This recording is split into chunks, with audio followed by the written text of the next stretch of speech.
2018 has been an incredibly busy year for the Toronto Police Service, not only because of the number of high-profile incidents and complex criminal investigations, but with the day-to-day policing responsibilities and modernization initiatives that took place. Along the way, we were constantly reminded of how the members of the Toronto Police Service go above and beyond to make the City of Toronto the safest and best place to live. First, a brief overview of some of the cases that dominated the public's interest as well as the police service's resources. Not only did we have a high-profile homicide case to look after, we also had to respond to 2 mass casualty attacks, which left a lot of tremendous loss of life and loss of injuries for our citizens. Multi-jurisdictional investigations, we continued to work with other law enforcement and partners to root out guns, gangs, and drugs. Project Patton and Project Switch were 2 that were well publicized, as well as rescue children from sexual assault and exploitation with Project Mercury. Parental abduction is an example how we as an agency never, ever give up on any case that we have, and we can't forget Miss Mann Lewis being reunited with her son after 31 years of not seeing him. Throughout the investigations of these higher profile cases, the service continued to respond to an ever-increasing demand of day-to-day activities. There's an increase in most of the major crime indicators, an increase of homicides, an increase to the shootings, an increase in gun seizures, and in particularly, there were more handguns seized than most years. These trends are not just seen in the City of Toronto, but they're seen right across North America. While keeping the city as safe as possible, we continue to evolve as a police service, making many changes to improve our service delivery and create a modernization working environment for our members. We consolidated units and moved towards district models. We're piloting new shift schedules. We have changed how we respond to various calls for service, such as parking complaints, thefts from gas stations, and theft of liquor. We strategically deployed naloxone to many of our frontline officers who respond to the highest number of opioid-related overdoses. And the Enhanced Neighborhood Officer pilot launched in October continues to run and will run through 2019. All of these steps deliver on the 3 goals which we talk about when we deal with the modernization plan: being where the public needs us the most, developing stronger partnerships to enhance community safety, and dealing with the complex needs of a large urban city such as Toronto. Throughout the year, despite everything that happened, our members have truly done outstanding things. They've rescued people from drowning in an elevator. They've prevented suicides. They've rescued people and pets from freezing water. They've brought shoes to homeless people.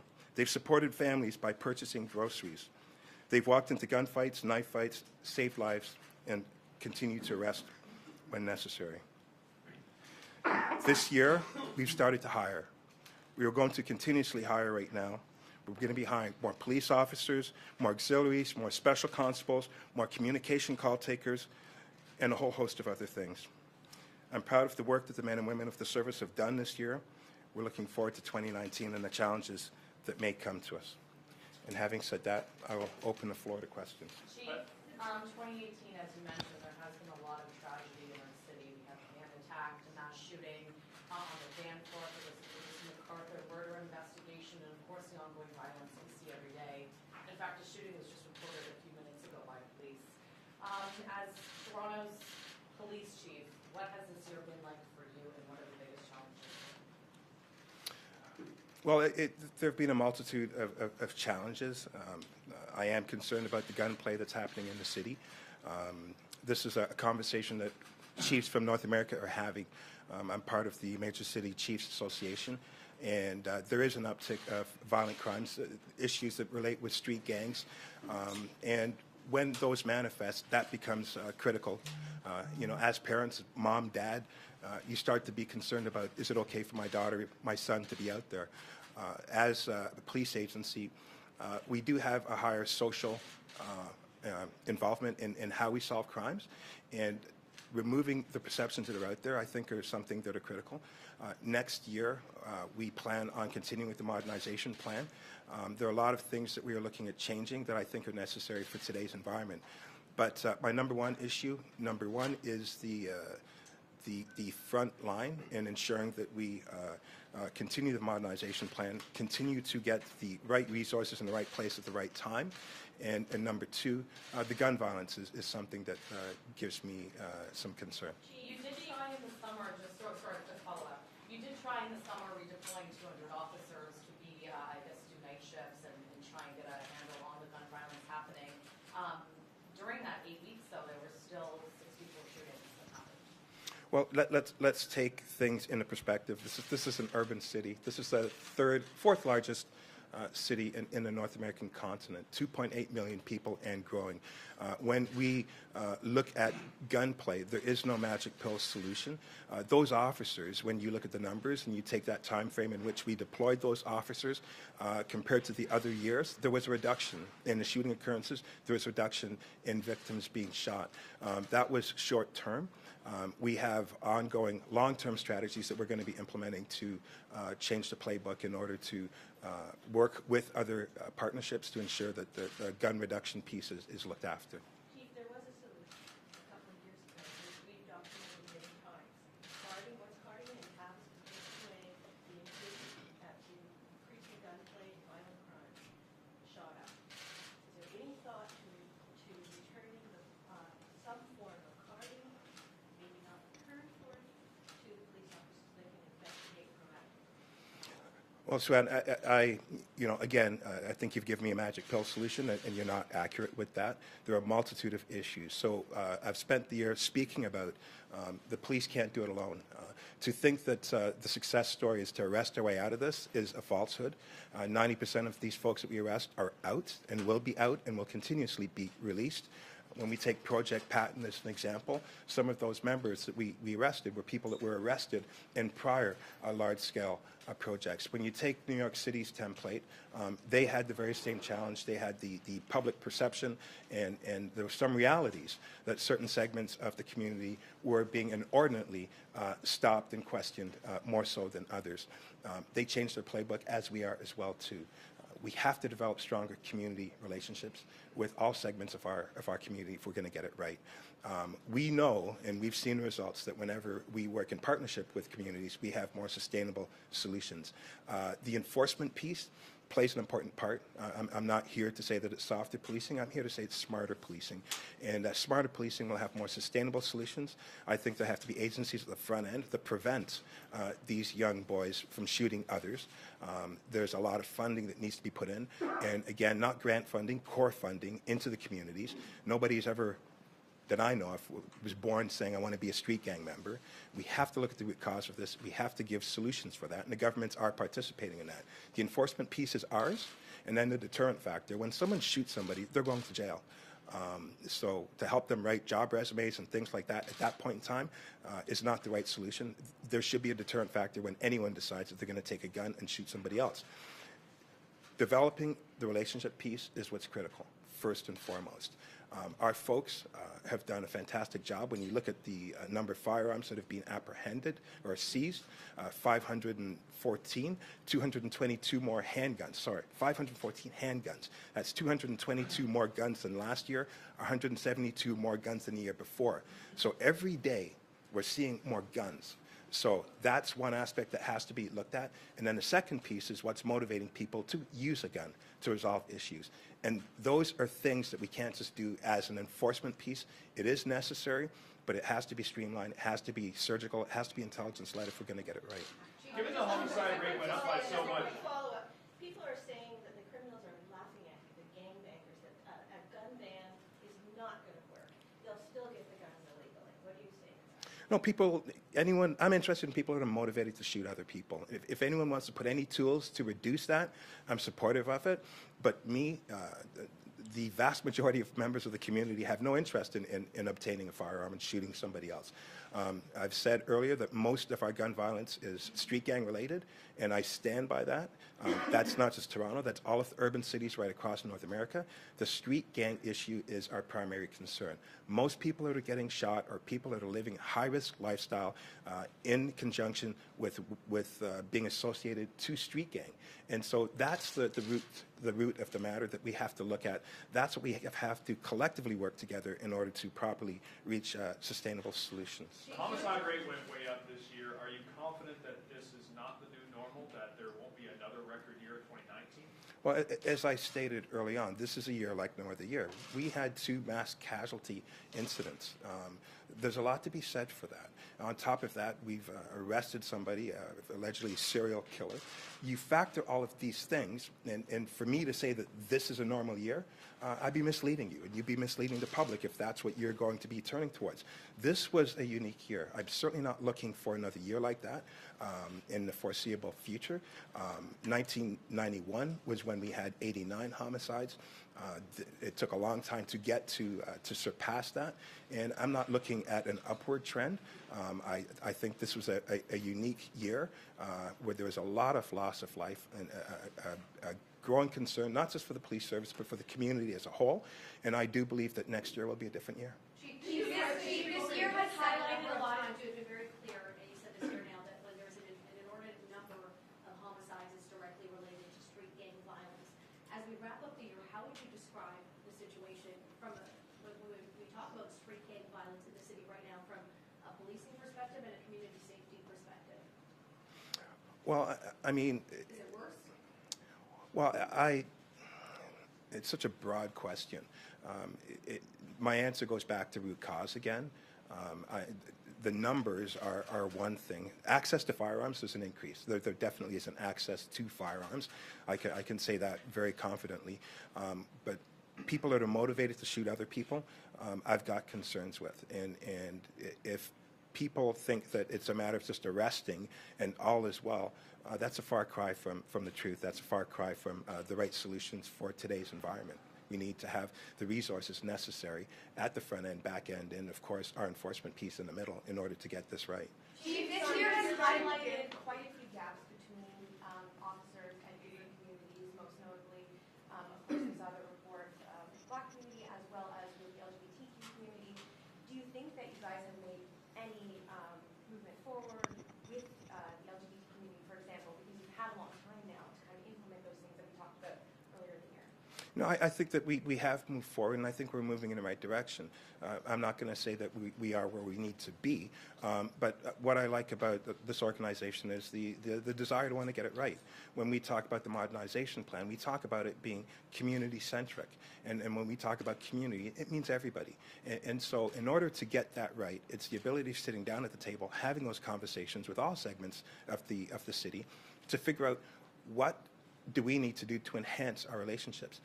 The vast majority of our crimes are called in by the community. If the community doesn't call, we can't solve crimes. So there's a relationship piece that is necessary in order to help those that are in need of help, number one. But then, to be proactive, you have to develop that trust and accountability piece. Our neighborhood officer program is very, very important when it moves towards that. Getting intelligence to deal with local issues, I think is the go forward, is the way that we need to go in order to get this right. I can tell you there's a tremendous amount of work put in to the relationship building with all the segments of all the communities right across the city. You'll see more of that in 2019 as well too. It's absolutely necessary if we're going to get it right. Chief, do you have any regrets for giving sort of false comfort to the gay community about the serial killer that was at work? No, I would say that there are a lot of lessons learned. The Toronto Police Service, we knew that something stunk, which is why we put resources in long before the apprehension of Bruce McArthur.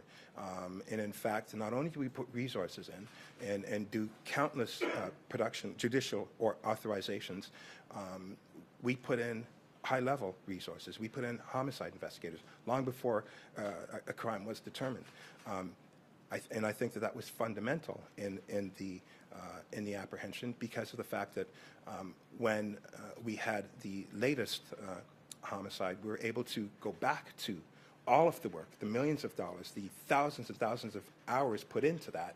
We're able to open that up and to put things together to lead to where we are today. Having go forward, and it was something that I spoke on earlier that was misrepresented. And so when it comes to any type of crimes that have any kind of sexual overtone, there's something wrong with the judicial system. I don't know what it is, and I'm looking for what is the solution. Is it at the front end with reporting to the police? Is it the back end through judicial process of going to trial? But we need to fix it. There is a defect when, as law enforcement, right across North America, whenever we put up a picture or any kind of thing and saying we believe there are more out there, there's a problem, there's a gap. I want to work with agencies to figure out what is that gap and what can we do to prevent the victimization of people. And I think that's a necessary go forward if we're going to get it right. Chief, you did say lessons were learned from the Bruce McArthur investigation. What are those lessons? What changes have been made since? Well, ideally, what I would like to do is wait until the investigation is over, and then we can start publicly talking about things along those lines. The work that was done was incredible. Acting Inspector Idzinga did a fantastic job with his team, and they're still doing a fantastic job with the work that they have done. The homicide squad's doing a fantastic job with the amount of calls for service that they're dealing with now. But with every murder investigation, and I've done many of them, there are always redos. There are always things that you learn to improve upon your skills and your traits to be better. And so as an organization, when we have a look at some of the things that were real and some of the perceptions, what do we do to reduce or eliminate those issues? And so I'm looking forward for that opportunity. It's a challenge for us to figure out what can we do to improve as an organization. Has it changed the way, though, that missing people are investigated? Well, we've got the new missing persons unit that's up and running right now. So yeah, that was one of the factors. You know, but there are a host of other things too that we need to take a look at, just to make sure that what can we do to help. Whenever the public has concerns or issues, we try to strip it down to find out what caused that and what can we do to prevent that, if we can do that lawfully, understanding that we're dealing with issues that go before the court, and there's certain things that can and cannot be said. Chief, regarding the busy year it's been, how the shootings are up, homicides are up, how did that affect your ability to do day-to-day operations? I mean, we have a third of the city's homicides that are still unsolved.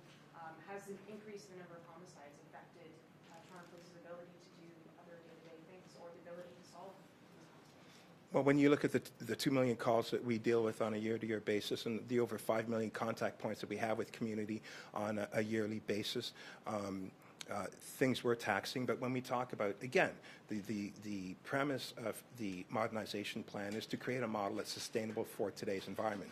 So when we look at the alternate delivery methods and all of those other factors, we're starting to see a development. We're starting to move things in the right direction. So when we talk about the shift schedule as an example of some of the things that we have done to help alleviate the pressures of the front line, we're stripping down and taking a very hard look at what we need to do as an organization.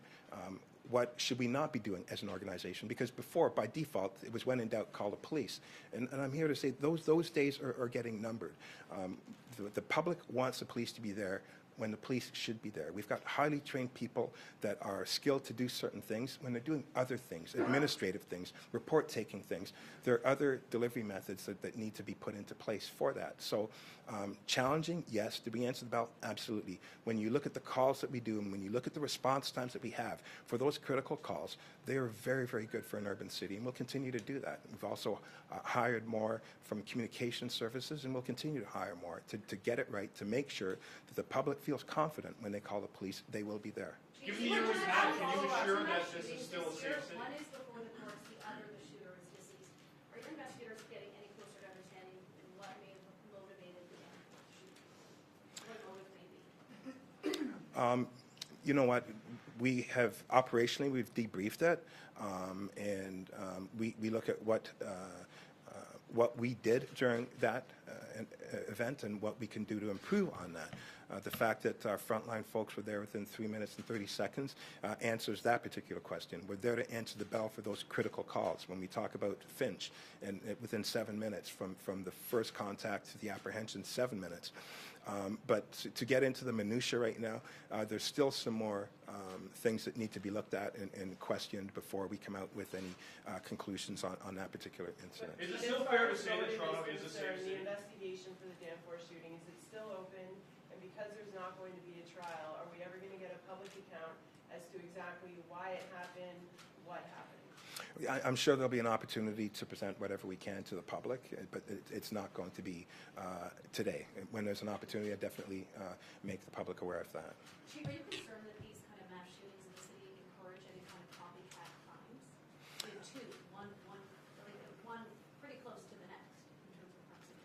Well, it's a different world that we live in, and these are issues and pressures that a lot of the urban cities are going through right now.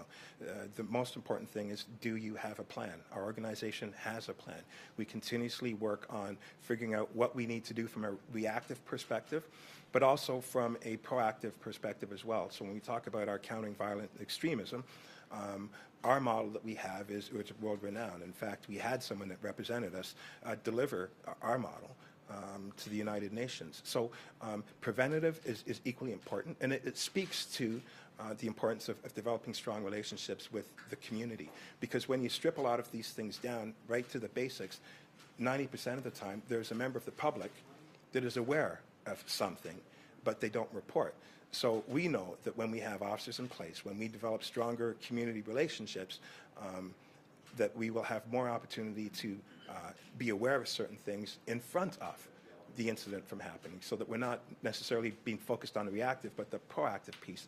And I think that putting those tools in place with this model, I think, will help us do just that. When do you expect all this to work? I mean, we are seeing shootings on a daily basis. I mean, people are opening fire, beside cops. Okay, so you're back to the magic pill again, and it doesn't work that way. We're in an urban city. Shootings will happen. Let's talk about reality. Our role is to reduce those shootings to the best of our ability. You will never see an urban city that will have 0 shootings, 0 homicides. So I want to be candid, and I don't want to make this sound sexy. We take every single shooting incident seriously, and we'll continue to do that. If we have stronger relationships with the community, we have an opportunity to reduce that. But at the end of the day, when a young man takes a gun and shoots, there are different entities that are responsible for that. We are the aftermath of that. What is in front of that? What are the resources that are put in front of that? What are the measuring tools to see whether or not things are successful or not? So to dump it on me and say, what are you going to do about it? I'm going to educate the public and say, if we're going to get it right, it has to be collective. And I'll continue to do that message. So I hope that that message gets out there and people have an understanding that that's what it takes if we want to reduce the numbers. But it'll never be 0. It's just those programs and stuff, it takes time for all of that to take effect over years. Yeah. What's going to happen right now in this moment? Well, if you had a look at some of the things we have in place, if you go and you speak to the focus tables, you will see a tremendous amount of fantastic work that is done, tremendous success stories that are all available and at your fingertips to look at, to see. It is being done, it is being successful, and we'll continue to do that. And we will expand those very types of deliveries that I think are necessary. But we need more resourcing. Other agencies need more resourcing for that. Lawlessness around respite shelters and harm reduction sites, and you said it's not a responsibility of the police to deal with it. Have you been able to work on a plan with the care providers to help pick up dirty needles, deal with the lawlessness, trespassing, and even excrement left on people's property? Yeah, well, I didn't say it's not our job. I want to be very careful. Harm reduction is something that is incredibly important. When we look at the numbers of overdose deaths, I think in 2016 it was 6, in 2017 it was 11, and this year it's like 169. So you're seeing this exponential change. So there is a problem that's out there, not just looking at the downstream solutions, but also looking at the upstream solutions if we're going to get this right.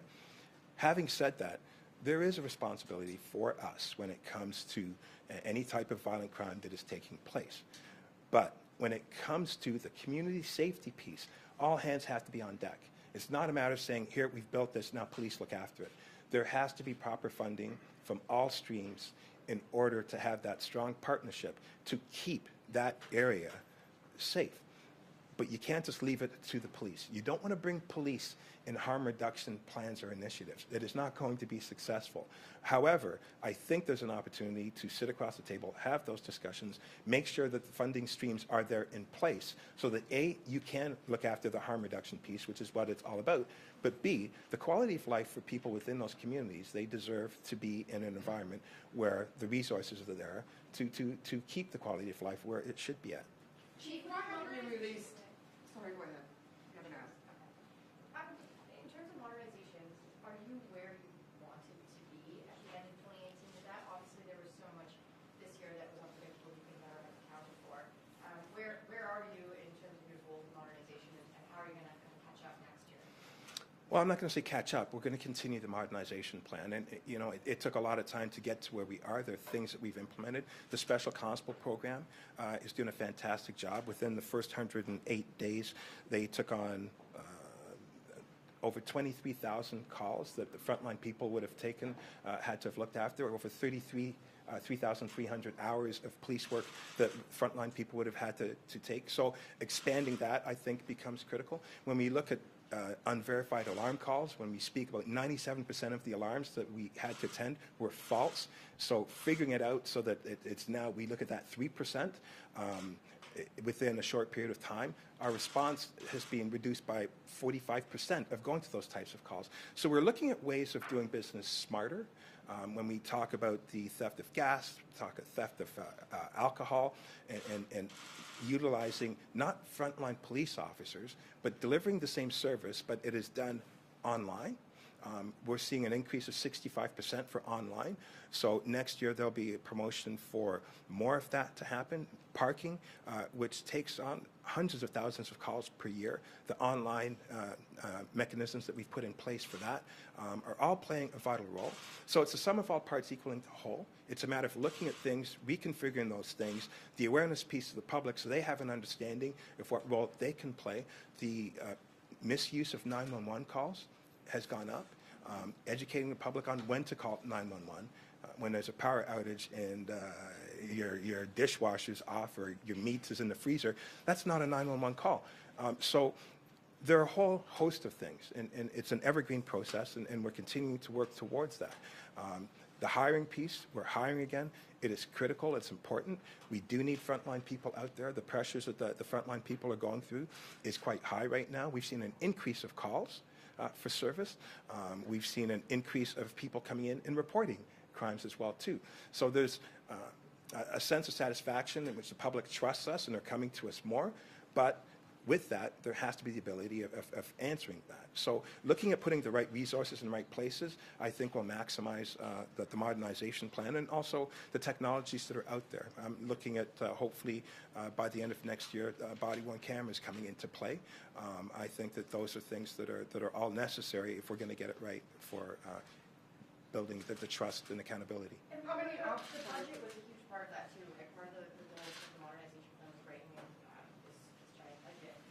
Again, obviously this year there was so much you could never predicted. It's undoubtedly going to have been an expensive year. Are we going to be? Do you think we can reducing the budget next year, or did 2018 just too much into that? My role is to make sure that I create the model that is effective and efficient, keeping communities safe, and working with the levels of government. The City Hall, the mayor, and the councillors have been vital partners when it comes to that. The provincial government has been fantastic with helping strictly with the gun violence reduction plan, and the federal government has come into play as well and giving us resources that have helped out from that front end piece. That, as you saw last week, there was a presentation of funds that will be assisting our enhanced neighborhood officer program, which will, I think, be a tremendous benefit as we go forward. So the budget's going to be one piece, the funding is going to be the other piece, the partnership piece is going to be the other piece. So there are a lot of moving parts when it comes to what the budget looks like. I'm working with the board right now. They understand what the pressures are. I report to the board with respect to what the budget needs to be and why it needs to be, and we're in the process of those discussions right now. How many officers are you, two questions actually, how many officers are you looking to hire this year, if you are hiring? And secondly, just an aside, why have you yet to release mugshots of MacArthur and Manasseh? I mean, that's usually routine. Yeah, I have to get back to you on that second question. First question, we're hiring. And we're not just hiring frontline police officers, we're also hiring other resources. So I spoke on the special constables. I'm looking at enhancing that next year as well, because that's important and necessary in today's environment. This last class, I believe, is 135 people that we have hired.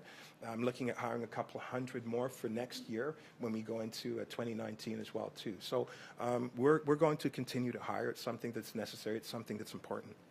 Chief, do you think you've made enough arrests when it comes to these drive-by shootings and homicides to actually scare these gangbangers on the streets? Because you had said a little bit earlier that that's one of the things that will deter people. But do you feel like there have been enough arrests to make that impact? Well, you know, arresting, as I stated, is not going to be the solution. I'm very serious when I say 90% of people that you arrest are going to be coming out. And we have to look at other approaches. I don't think the police are going to scare people that are. It is a deterrent. No, it is a deterrent, and it definitely is. And so we're looking at making sure that working with all levels of government, whether it's changing laws or whether or not it's enhancing the existing laws that we have to be put in place. But when it comes to what we do when it comes to the enforcement piece, it's a very small number of people that have decided to join street gangs, but they invoke the most violence right across the entire city. And so from an investigative perspective, the men and women, guns and gangs, and the frontline officers are doing a fantastic job. When you look at 51 Division early in the year, there was a rivalry incident that was going on between two gangs. The shootings went up significantly. 51 Division under Superintendent Riviere put a team together and did a fantastic job with resolving that. When you look at the vast reduction of shootings that took place, so we put the resources in play with that. And the same thing when we talk about our district model in the northwest end of the city, where you have 40% of the shootings year after year. And when we move to the district model, it gives the district an opportunity to reallocate the resources for what the pressures are. In that particular neighborhood, it's shooting. And so they've put a team together that has done some tremendous work when you look at the numbers of apprehensions that they have made. Just recently, they were shot at. So, I mean, the gun violence is there. We're putting the right resources into play. But again, it speaks to the enforcement piece. We will hold our own when it comes to that enforcement piece, but there have to be more things put in play on other streams as well in order for this. Well, we've always made an impact. When I talk about the number of firearms that we've apprehended when we've seized. Just arrests. Have you, like you said earlier, that's supposed to be the deterrent for these gangbangers, these arrests. Yeah, there is. Have you made enough in 2018?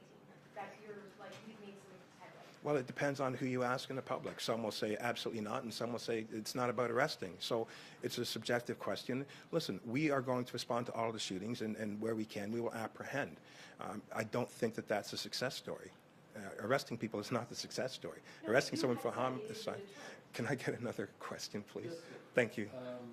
You've talked about support from various agencies. In fact, you talked about that 2 years ago. My question to you is, have you been getting the kind of financial support you would like to get, or would you like to see some more of it from the various levels of government? No, yes, I will say yes to all of that. When you look at the funding that is going towards those front-end pieces, you're seeing more funding. You're seeing more conversation with all levels of government.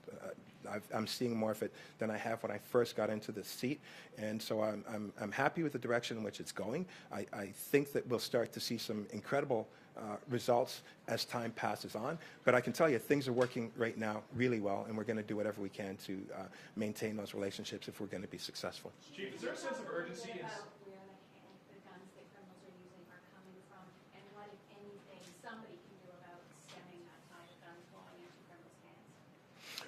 Well, you know, the guns are coming from different places. The crime guns, a lot of them are domestic, so that is something that is a concern. But I'm focused on two aspects. Number one, yeah, guns are coming in, but people are motivated to use them. That is something that is more critical to me, because that's what's invoking a lot of the violence, a lot of the concern from the members of the public. So stripping it down and looking at that end of things, we've got a growing concern. When we talk about technology and we talk about 3D printed guns right now, you will see an increase of that. So it's not a matter of, you know, the old school that's coming from this border or it's coming in gas tanks or things along those lines. It'll be able to be manufactured. The playbook's already out. And so I'm spending more time focused on who wants a gun, why do they want a gun, and how do we stop that person from shooting that gun. And I think that when it comes to new policing, that's the way in which we have to think, because if somebody wants a gun, they're going to get a gun from whatever stream. There are more streams to get access to a gun than ever before. And so, dealing with that is one aspect of it, but changing that motivation or apprehending those that are motivated to shoot, I think, is more of a primary concern in today's environment. Chief, is there a sense of urgency on your part personally when you think that this has been the largest year for homicides in Toronto's history? Do you think personally we have to crack down, we have to make this a lower number next year? Our role, our responsibility is to keep the community safe and to do everything that we can within law to do just that. I won't play the numbers game. I think if we're going to get it right, it is the ability of balancing the reactive policing as well as the proactive policing. It's the ability of working with a lot of the agencies that are out there. We have so many other things that we have to look at and consider. Our mental health, people living with mental health, the numbers are going up. If you want to talk about what frustrates me the most, the numbers are going up every single year. And I've pontificated that. I would like other agencies to step in and help deal with that. When you talk about flashpoints when it comes to law enforcement and community, that is one of them. And whenever law enforcement is dealing with a person that lives with mental health, then all of these other agencies have failed that person. And so that is something that I'm looking forward to working with other agencies for that. And that is a discussion, I guess, because people just want to make everybody invisible. And that's not the case. That is our reality every single day. And so working on that, I think, is something that's critical. Getting that message out, getting other agencies involved more, and not making it a police issue is something that I think would do us all a tremendous benefit. We're talking about the murder rate. Do you look at that number? Does the number weigh on you and say, wow, that was extremely, you said it was a unique year? Do you personally think I have to get that down? I'm always interested in doing whatever it takes for loss of life. I don't look at numbers. I don't want to give people a number. I think that that's a misrepresentation. A lot of people have lost loved ones. I don't think that this is going to be happening next year. We'll see what next year brings, but I do think that this was a unique year for the loss of life, and I don't think that this is going to be a trend that we're going to have every single year. I stated that at the very onset of this. Chief? What was Two the more nadir questions. point for you, Chief, this year? What was the lowest point for you this year to struggle with? You know, when we had two mass casualty incidents in such close proximity, in such a short period of time, I think that that was a game changer. I think that many members of the community had some grave concerns. It's one thing when you're dealing with the gunplay. It's another thing when you're walking down a street and looking over your shoulder, or you're sitting in a restaurant and with family and friends, and next thing you have this. And when we had two of them back to back, it changed. I think the public had some concerns and still has some concerns, and they're concerned about, you know, is the city safe? And I can come out and I can read off the stats that will tell you, as an urban city, this is the safest urban city you will have in North America. But with time, I think people will understand that it is a safe city. It's unfortunate that we do have loss of life. The vast majority of that loss of life comes to people that are living in a high-risk lifestyle. I have concerns about that too. But the general public really felt stung by the two mass casualties back to back, and it's still there. So that was something that I had great concern with, and I still have concern with that. Chief, what are the primary legislative changes you would like to see, or what are the greatest recommendations you've made in terms of changes? I wish I had that question prepared for me. When it comes to street gangs, I don't think our criminal code is. I think it's antiquated. I'll be frank about that. When we go into the communities that don't have the funding, that have no hope, that feel despair, 99% of those members in the community are law-abiding. They care about their babies just like we all do. But at the same time, they have to deal with reality, and they're concerned for their safety. When you deal with street gangs, it's a team sport. It's not an individual sport. So when a member from Team A shoots a member from Team B in that particular neighborhood, it makes it very hard for you as a mom or a dad to pick up the phone and say, this is who did it, and I saw everything. Because that one person gets apprehended, but the rest of the team is out there. And the fear for retribution and a whole host of other things too. And so I would like some methodology in which we can still get that information and translate it so we can make it into a courtroom somehow. And I'm sure that if we sat down with the lawmakers, we'd have that opportunity. We get a tremendous amount of calls from the public whenever shootings happen. It's not that the members of the community are uncooperative. They help through Crime Stoppers. They help through other means of getting that information to our homicide investigators. But it's not evidence. There are people that would be willing to provide that evidence if there was some mechanism in play that was better than what we have right now. Because it's, here, video what you saw, it goes to the bad guy, and then next thing you know, the whole neighborhood knows what you said.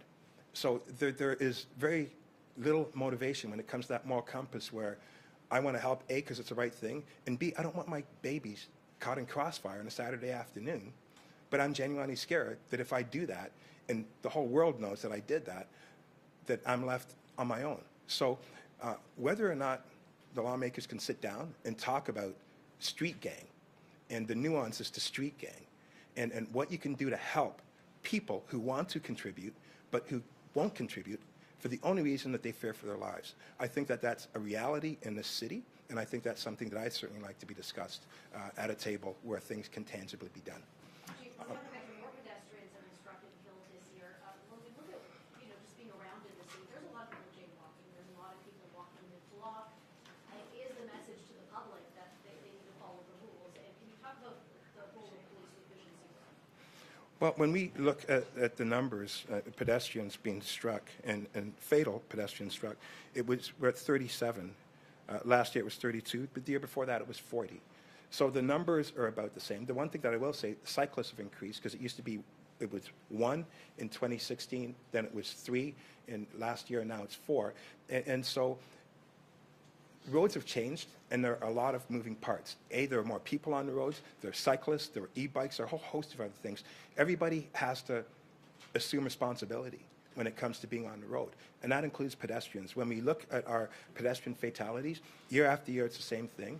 It's over 65, mid-block are the highest causes. So the education piece is something that's important, and I know that the city is working on doing things to make it more senior-friendly. So it really is a matter of putting a lot of things together. I spoke candidly about utilizing technology better and more effectively to create traffic safety. People will obey the law if there's a sign that tells them that what they should be doing, and if there's a method to capture if they don't do it. But until that happens, you won't see significant change. I want to thank everybody for being here, and I'm looking forward to 2019. Thank you for all the support that you've given the Toronto Police Service. We are actively listening. Sometimes we don't agree on a lot of things, but you have played an instrumental part in solving a vast number of our crimes that have occurred. Missing people, you guys have been instrumental. Yesterday with Shirley Lee being found, that was a good news story, but you putting the message out there and helping us to that conclusion, I can't say thank you enough. I wish everybody a happy new year. Looking forward to seeing you, working with you in 2019. Thank you very much.